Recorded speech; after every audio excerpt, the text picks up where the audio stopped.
man, let's talk about... Did we talk about Shadowland yet? The Daredevil? No. Talk about event-itis. Oh my god. So... People are saying that should redeem him. That hopefully that's going to fix everything. Okay, but here's my problem with it, alright? With Shadowland. Is that it's a miniseries, right? Yeah. Like Doom War. Mm-hmm. But it's not going to be a self-contained miniseries. They're going to launch like 5 to 7 one-shots and like 3 to 4 issue miniseries. All labeled with Shadowland. So it's not going to be like, it's going to be the miniseries. Wait, didn't Quesada say they were going to step away from that? After it's friggin' the Siege? Yeah, it's pretty much just like Siege Light, but with not... But it's I mean, a city. It's like the ground level type deal, right? There's the battle for the soul of New York. I mean, there's like Luke Cage and Iron Fist. Yeah. They have a book, and then Spider-Man is you Right. can't tell that story. Amazing Spider-Man for some reason, and I'm glad I brought that up because I was talking to somebody on the blog about. Remember back in the day, way back in the day, how you would have these like. I'm kind of glad that they're doing like the New York superhero thing again. Mm-hmm. But remember back in the day when they used to tell those stories in monthly comics? Remember Spider-Man, Amazing Spider-Man had Gang War? Yeah. Or Gangland? Yeah. And it was like the Punisher, Yeah. and it was Kingpin, it was like the Rose, it was all of these superheroes, but it was all in a monthly, it was in one comic. Right. It was a 5-part story, that was an Amazing Spider-Man. Right. But you had all those characters. But now you can't even tell those stories anymore in the monthly books. You have to create new one-shots and miniseries on top of the monthlies that are already out there. Because it's hard. And that's my number one problem. I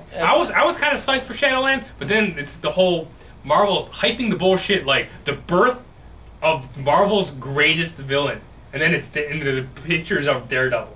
All right, now I don't have a problem with Daredevil becoming a villain, but Marvel hyping the birth of Marvel's greatest villain. Are you fucking kidding me? Especially when he's not going to stay a villain that long. Exactly. Yeah.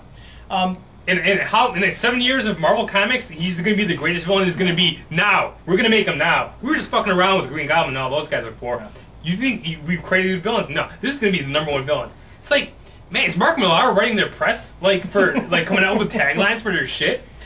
To address the issue of the books, the stories not being told in the monthly, the reality is one, it's harder to coordinate that kind of a story within Because a you monthly. need editors. I know.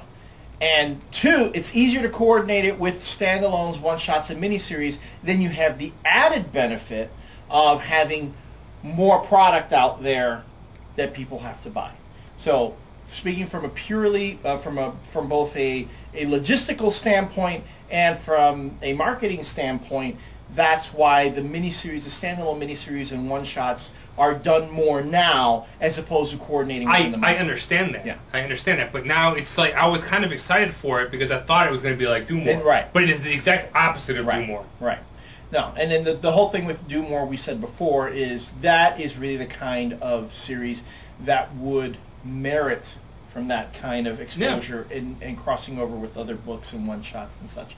Which, by the way, we will be having a signed copy of Doom War #1 available as a prize for the CCW Nation in an upcoming contest courtesy of Mr. John Mayberry, who is a friend of the show. And we also have... Is that presumptuous? He's a friend of the show. Hey, you know what he said? He went on our blog, and this is what you're missing if you're not checking out the blog. He went on our blog and said, it's nice to know that some of the better reviewers... That's true. That was pretty nice. Get Doom War. That was very One cool. of the better reviewers. He said, we get the story. We get it. And most of our viewers do. He said And most that. of the viewers do. Yes, and he's attributing... So have you talked to Snyder yet? I need to talk. Yeah. So our 1 year anniversary is coming up on the blog, and we're going to be having a couple of contests on there. So and Doom War #1, since Jonathan Mayberry is very gracious enough to send us a copy of that signed.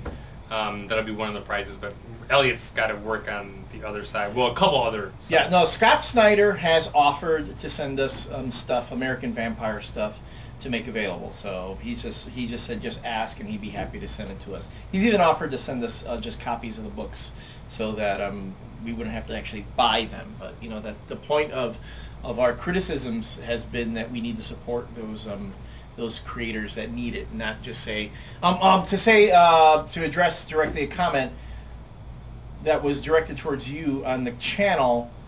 that you said you were dropping particular books, that you weren't going to be buying them. Yes. And then someone on the channel said that it was unfair of you to say that because you can read whatever you want. You work in a shop. That wasn't the point. The point was that you're dropping the book because you want to support those books that need it. I mean, it's not a case of I love the fact that them. people just happen to think that, you know, because I work at a comic shop, all I get to do all day is read comics because the store runs itself. Yeah. You don't have to stock. You don't have to take orders. You don't have to deal with the public. There are a lot of times when we want to sit down and talk about books and he hasn't even had a chance to read them yet. So yeah, it's working in a shop. Yeah, talk about missing the fucking point completely. It's about dropping the books that you don't want to support anymore and giving your money to those people who deserve it more. Who deserve it more. And then there was another comment made on the channel about why not we start a petition to protest $3.99 books. And I'm sorry, guys, petitions don't mean bupkis these days. They just don't. What talks to the companies most is the dollar. If you say, look, we're just not going to buy it because we can't afford it, they're just not going to sell it that way.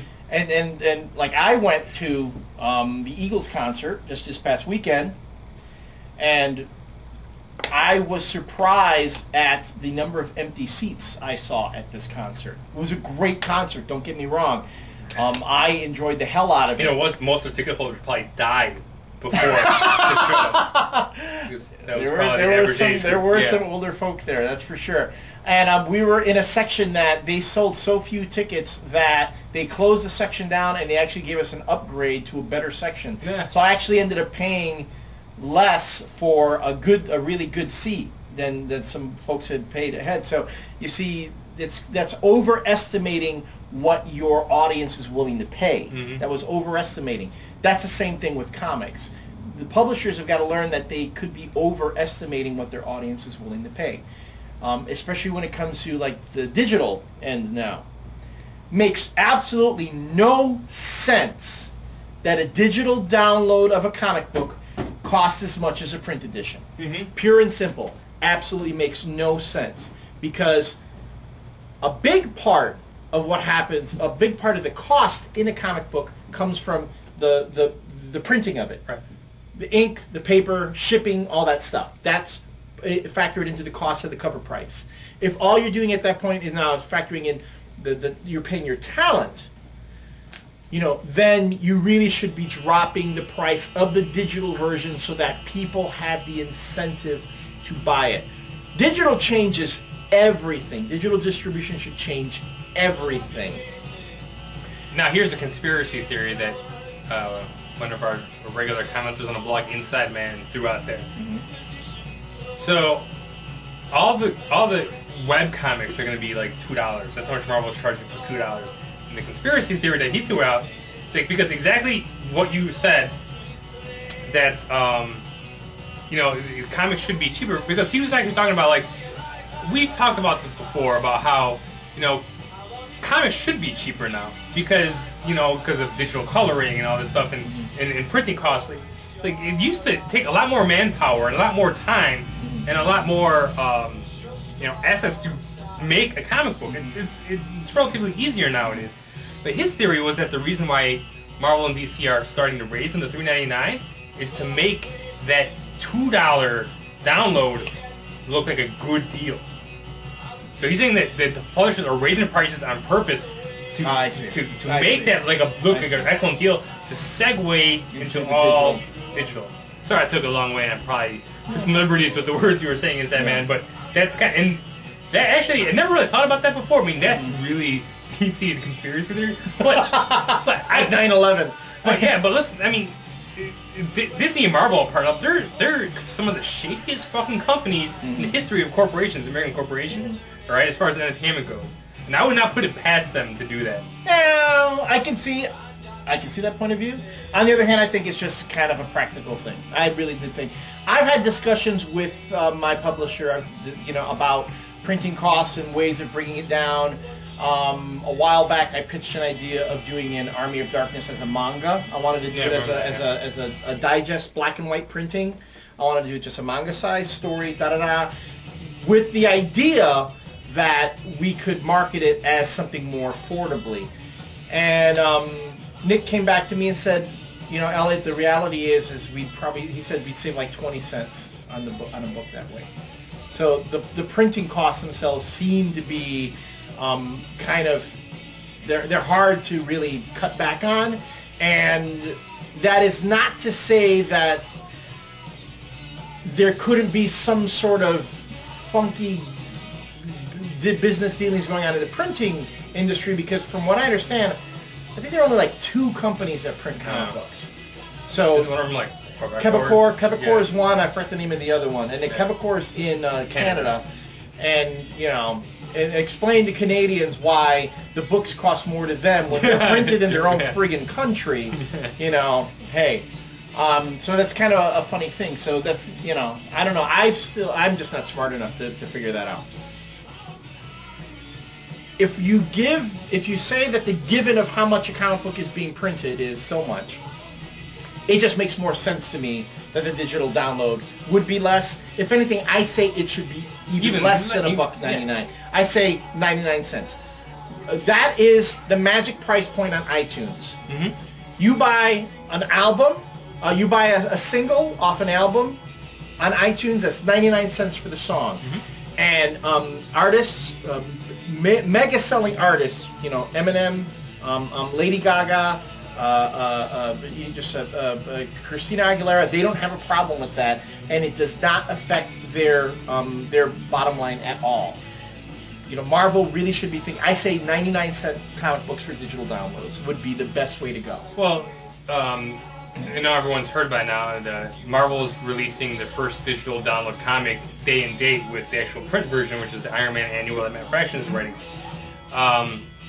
And I guess it's like 60 pages, like a 60-page or more book. So the book itself is going to cost $5, the print version. But it sounds like Marvel's already come out and said they're going to do 3 separate downloads for that one big book. And they're going to be $2 to download. So you're actually going to be paying more for the digital copy than the regular comic. I haven't seen it yet, but I'm assuming if it's 3 downloads, it's 3 different stories. And I bet you any money there's reprinted material. Yeah. That might give you like the option to say, I don't want this reprint material, so I will download it. And is it going? It's actually cheaper. Yeah. Is it going through iTunes or is it going through the Marvel? I don't know. Because that was the other thing too. Because like with Marvel digital downloads, don't you have the option of printing your book, like as a PDF? I don't know that shitty website. Yeah, I haven't. But can you imagine that? Can you imagine giving the people who are downloading it the option of not paying for reprinted material? Yeah, but then forcing on the printed version. The printed version, like the people like. But it costs you less though. No. Well, it's $5 for the printed version, $6 for the digital version. Right, but what if the digital version, the last like third of it, what if that's reprinted material? All reprinted material. And they don't have to buy that. Right. They can just buy the first 2 parts for $4.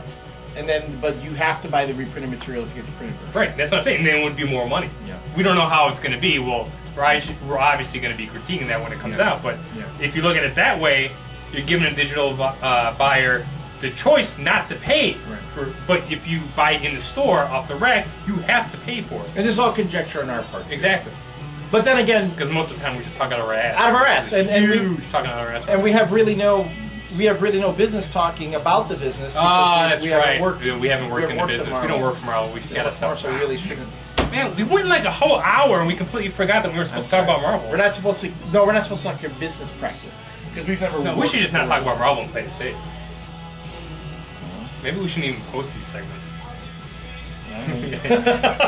If a tree falls in the woods, huh? Yeah. All right. Anything else? No, I think that's enough. That was plenty of ranting. Actually, that was some good rants for not knowing where we were going to go, too. Yeah, that's why it took a long time to get there. So anyway. Yeah, so you people, you think that we had everything planned out before we fucking hate these things. Elliot came in and I said, there's 2 books that we can talk about. I don't know what else we're going to do. We actually had a trade segment. We were going to we thought like, well, we'll do more trades. Then I started going around like, I don't want to talk about trades today. We're going to probably do a trade segment next week. Because a lot of people like it when we talk about trades and what we will. But so we'll probably have that next week. Although pick up the Underground trade. Yeah. Pick it up. Jeff Parker's He is Steve Lieber. They've been pushing it lately on their websites, and it's a really good story. We talked about the individual miniseries when it first came out. The trade is out. Pick it up. It's really, it's. And we'll probably talk about that next week in our trades. On the trades. So pick that up. All right. So until next time, always feel free to comment either on the CCW TV channel or on the CCW TV Make blog. sure you have a reason to comment and you have a point to your fucking comment, please.